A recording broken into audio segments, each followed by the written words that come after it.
Hey everyone, today I'm going to teach you how to share documents on screen in a Zoom meeting. If your document is open on a website, you can share that browser window so everyone in the call can follow along while you present.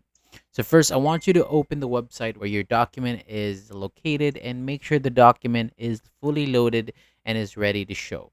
Then go back to your Zoom meeting and click the green share button at the bottom of the screen, and then Zoom will show the screens and applications currently open on your computer. Find and select the browser window where your document is open, then confirm the share. And once it starts sharing, everyone in the meeting will be able to see the document. You can scroll through the pages, move between sections, or point out important information while you explain it. Just make sure the document stays visible in the shared browser window so your audience can easily follow along. So that is how you share a document on screen in Zoom using a document opened on a website. So open the document, clear share, select the browser window, and start presenting.